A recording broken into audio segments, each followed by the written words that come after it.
Everybody doing okay? All right, we'll start with the opening statement from Coach and then open for questions.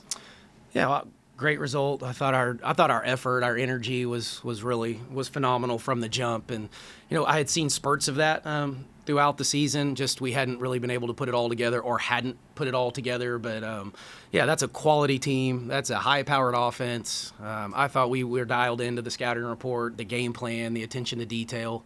Coming in was as good as it had been, which I would assume it would be when you're playing a team ranked in the top 25. But yeah, just really, I thought once we settled in there in that second quarter, I thought, we got that 10-point lead, and we knew they could press. They typically press a lot, so we were prepared for that. We wanted to make them pay a little bit on the back end, which I thought we did. But I thought our defense was phenomenal to turn them over 26 times.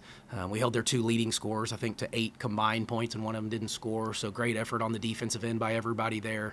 But just, yeah, really, really proud of them. I'm happy for them. They've worked really hard. We're only in game 8 as a group, so to see that performance 8 games in is pretty special for me and for us, and I think we've come a long way in a short period of time. But I also hope this, and I told him in the locker room, I hope this isn't the win we talk about late in the year. I hope it's not the only top 25 win that we have. I hope there's a lot more coming down the line, but this is certainly something to build off of, and just because of the quality of Penn State and the operation that they have. So really proud of them, and we'll enjoy for a night and then get back at it. Coach, I hear you with the top 25. Obviously, like I said, you don't want this to be the one you hang your hat on, but does this add something more as far as, what people are going to see of this program, from a national standpoint? Well, yeah, I hope so. I think we'll be if they're top 25 on the bottom of ESPN tonight, we're going to be on the ticker. So I think you're in gold, right, if you win, I think is how it works. So we'll see West Virginia on the ticker, and I hope people start to pay attention and come and support. And, yeah, if we're doing it in game 8, I would love to see what's going to happen as we continue to move forward and develop and spend more time around each other. But, yeah, I didn't know if it would be this early. So really proud of that one, without question. You're talking about how early it is this season, 8 games in, but you're undefeated with 3 non-con games left before you enter Big 12 play. How do you feel with 3 games to go before you enter league play on the road in Kansas? Well, I feel better right now after that one. We still have a long way to go. We know what that grind is going to look like when we get into Big 12 play. But, I say this every time we meet, but I learn more about them every time they play, and I think they're learning a little bit more about each other every time that we play. But yeah, because again, the quality of Penn State and that program, they have 2 Big 12 wins already this year. Lost to I think USC's 6th in the country right now, and they have a 1-point loss to the 6th-ranked team in the country. So I think there's a belief and a buy-in from the kids that they start to just see it, and maybe they can do it against some of the top teams in the country. So we'll build off of that. But again, this can't be the defining moment when it's all said and done, hopefully. Mark, you mentioned making them pay for their pressure. Was this the most you guys have pressed so far this year, and did the players kind of welcome that challenge? No. This is what we do. This is our identity. I don't remember what we are. I think we're top 10 in the country, right, or top 5 in turnovers forced. I didn't know if we could turn Penn State over like we had been turning some of the other teams over, but we wanted to stay with it. And we went back and forth in our scout to figure out, how much do we pressure? We want to limit a few things, so we went back and forth with it a little bit. Once we got the lead in the second half, we laid off of it just a little bit, especially when they started scoring so quickly against us, and so changed some things late there defensively. But yeah, no, this is us. This is our identity. Coach, as you dived into the scouting report, and obviously, you probably saw they had a little bit of a size advantage, and their guards are pretty good. So, does this outcome, now that you've seen it, does this surprise you at all? I don't know. I don't know if it surprises me. I was wishful for it and hoping for it, and hoping they would our team would show me something that I just hadn't seen yet. So until you see it with your eyes and you get to go through these experiences, I don't know, and we haven't been able to go through this as a group. And so that's what I mean. This is game 8 for us. That is so early in a tenure, and but we have some veteran kids that have some big wins, and played in big moments. I just haven't seen them do that. So I just kind of trusted them. A little bit, but I think I don't know if I expected it this early, but I'm certainly thankful, and I thought we earned it and deserved it. Having seen it, was that kind of played into the emotion for you towards the end of the game there? Yeah, well, yeah, because I think we have a great product, and I think we have phenomenal kids who are great character, and I want people to.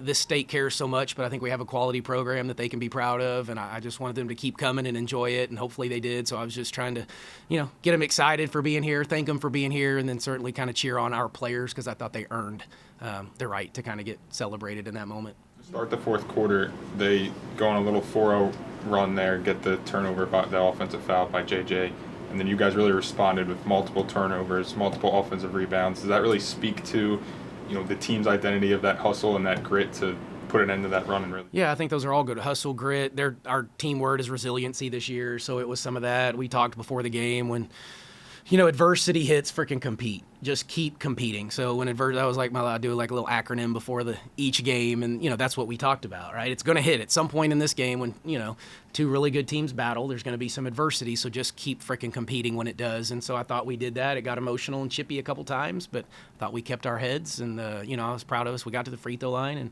and converted. Shot the three well. I thought Jordan Harrison did a great job running the show. JJ was special. Kaya battled, and she's got a little injury that she's fighting through. Tabby was pretty good. Lauren did what she does. So, yeah, we just had kids step up and play well on a big night. You mentioned the two guards from Penn State. They kind of were just not really there all night. And they came into the game both averaging over 15 points per game. It seemed like Jordan and JJ really took that personal, especially in the beginning, kind of going 94 feet with them. Was that something you challenged them to do, or is that just who they are? Well, it's who they are. Lauren Fields, Jayla Hemingway, the two you mentioned. I mean, they're phenomenal on-the-ball defenders, and so it was just trying to make those two as uncomfortable as we could. And we did it in a bunch of different ways, really, is what was kind of the game plan. A little foul trouble, I think, for them, especially for Chesky. I think that kind of limited her a little bit, but you just can't let them get going in certain areas that are their strengths, so we tried to take those away. Valade got us a little bit, so she kind of stepped up in their absence, and she's a really good player that's been around. So they're just veteran. That's a veteran group, and, that's what I didn't know, I guess, to go back to your question. We're still a little new with a few veterans, but as a collectively, we're not. That group has either been together or they have a bunch of, transfers that have played college basketball for 4 or 5 years. So I just thought, could we overcome that? And then obviously we did. Stylistically, I know that's the type of defense you want to play, and you all have been playing this year. At least, I think to me, it's the most intense you guys have played this year. Did you know your team had that intensity to it on that end? Well, yeah, I did. I just didn't know if it was sustainable. That was kind of, we'd seen it in spurts, and we'd turned people over, but we hadn't turned a Penn State type team over. We hadn't been able to sustain it, for a lengthy period of time. We've been able to get away with a quarter of doing it and then coasting because we got a lead. So just needed to see it again. It wasn't 40 minutes worth, but it was certainly closer to what it needs to be. Was that something you can challenge this team to do to now that you've seen that intensity level, continue to build up on that and continue to show it game in, game out? More? Yeah, now we have a bar. Now we know, now you just raised the bar. We raised the bar. Now the expectation goes up, the way we prepare, the way you practice, those types of things. Like the bar has been risen for us, and so we just need to keep grinding away. But, they have to understand that too. There's still a standard we're trying to get to. We haven't quite met it yet, I hope.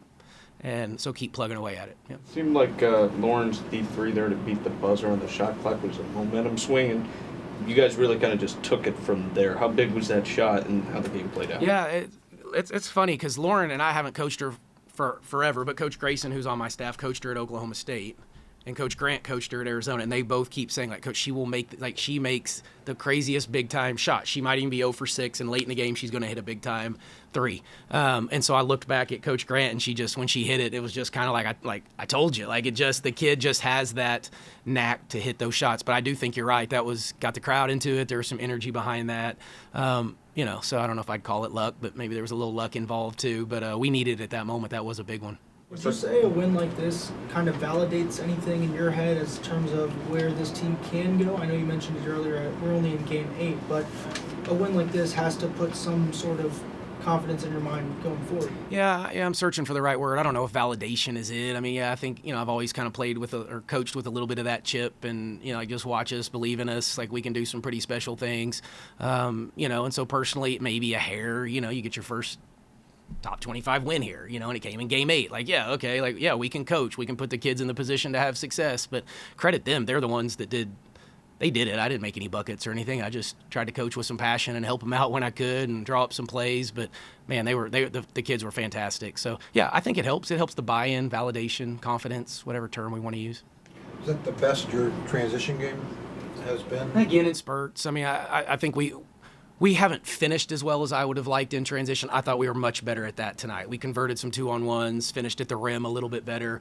We've been turning teams over at the high rate, but we haven't finished at a high rate. And so we have challenged them, I think because we had 18 steals on 26 turnovers. So you got to convert those into points. I don't have the numbers yet, but I think it was probably pretty good tonight.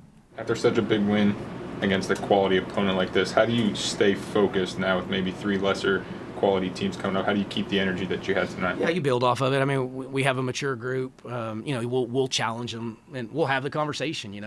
Back in the day, you kind of you tricked them and kind of went around it and tried to act like teams, their records may be better than they were, or they had trouble getting information. Now they can get all the information the player. Like, you can't trick them; they'll know before we even, probably get in there. But it's if we want to be great, we have to be consistent. We have to prepare the same way, which we will do as coaches, and we will coach them the same way, regardless of who we play. But naturally, you're going to get up a little bit more for these games. But no, we'll have to find ways to continue to improve, even though we don't have a Penn State here in the next three games before we hit Big 12 play. What do you want to see this team work on between now and then?